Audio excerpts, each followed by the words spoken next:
सभी जानते हैं हम लोग यहाँ पर आज daddies international school and hostel कांटा बिशनपुरा के कैंपस में बैठे हुए हैं और ये प्रिंसिपल सर श्री अजय कुमार श्रीवास्तव जी का चैम्बर है। मैं इंट्रोड्यूस करा दूँ, यहाँ पर स्वरम शर्मा जी हैं, आप फिल्म डायरेक्टर हैं और बहुत मल्टी टैलेंटेड हैं।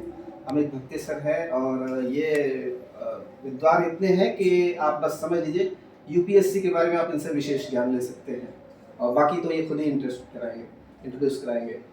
अश्विनी चौबे जी हैं और ये इन्वेस्टिंग डैडी के जो पिलर्स हैं, मेन पिलर्स हैं, उनमें से एक हैं। और अंशु पांडे जी भी सेम क्वालिफिकेशन रखते हैं और बाकी आप सभी स्टूडेंट्स मीडिया कॉम के हैं।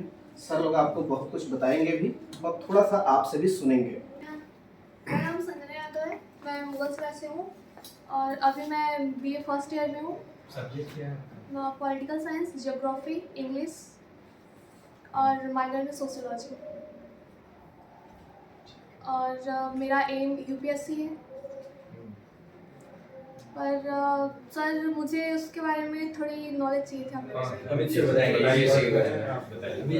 आप दोनों बच्चे जो साइड से हैं ना, दोनों यूपीएससी की तैयारी वाले हैं, आपको कुछ गाइड करिए सर। पॉलिटिकल साइंस क्यों लिया था आपने? ऑप्शनल के लिए?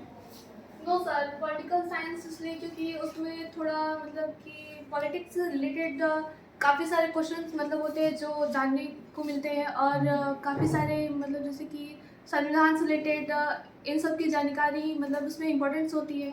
सो इस वजह से और पॉलिटिक्स में मेरा थोड़ा इंटरेस्ट नहीं है पर फिर भी मुझे अच्छा लगता है वो सब। पॉलिटिक्स अलग चीज़ है, सॉरी, पॉलिटिकल साइंस अलग चीज़ है।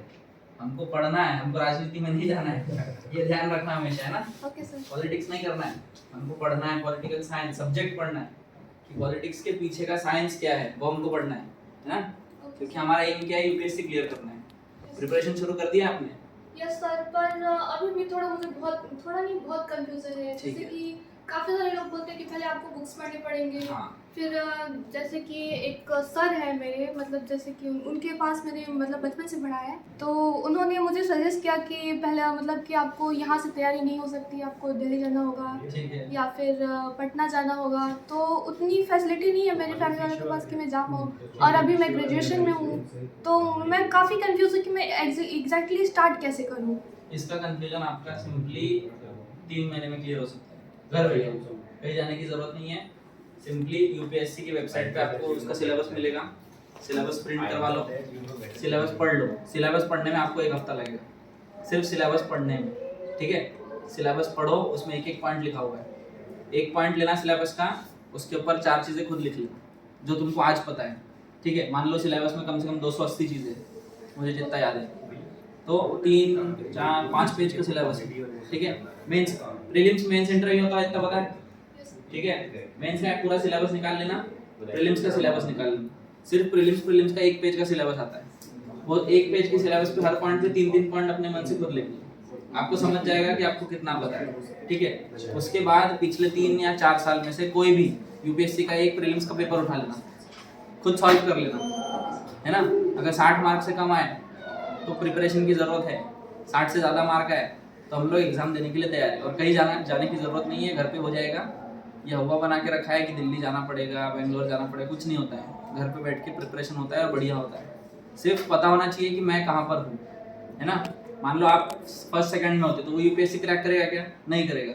इंजीनियरिंग हो चुका है वो भी क्रैक करेगा क्या? नहीं करेगा। क्यों? क्योंकि दोनों का माइंडसेट अलग है।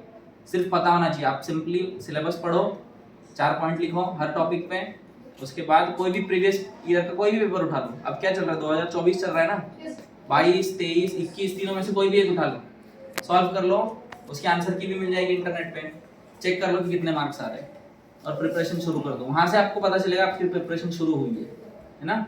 उसके पहले कोई प्रिपरेशन नहीं होती, फिर आएगी बुक्स, फिर आएगा बाकी का चीज़ें। पहले पता करो कि हम खड़े कहाँ हैं और जाना कहाँ है ना? वो शुरू करो, ठीक है? Thank you sir. बहुत अच्छी जानकारी।